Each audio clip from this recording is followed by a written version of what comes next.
સુરતના સિંગણપુર ડભોલી વિસ્તારમાંથી નકલી સ્ટેમ્પ બનાવી આધાર કાર્ડ અપડેટ કરાવવાનું કૌભાંડ ઝડપાયું છે। વોર્ડ નંબર 8ના કોર્પોરેટર શિમન પટેલના સહી સિક્કાનો દુરુપયોગ કરાયો હોવાની ઘટના બની છે।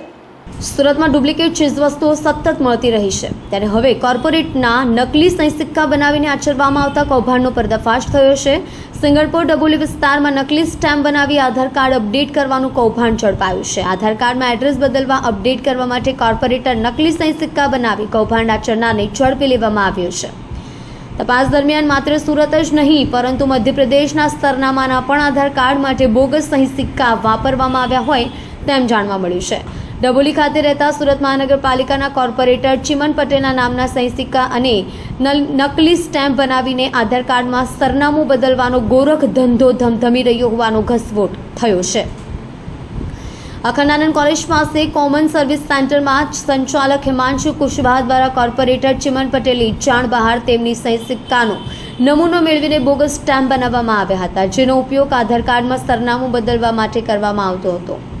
હાલમાં જ મૂળ ઓરિસ્સામાં રહેતા અને છેલ્લા કેટલાક સમયથી સુરતમાં સ્થાયી થયેલા જયંત ગનિયાંતની સાથે કાનુ કાળુ ચરણ પોલાઈ ઓરિસ્સામાં ચાલતી સુભદ્રા યોજના માટે આધાર કાર્ડમાં સરનામું બદલવા માટે હિમાંશુ કુશવાહાની ઓફિસે પહોંચ્યા હતા।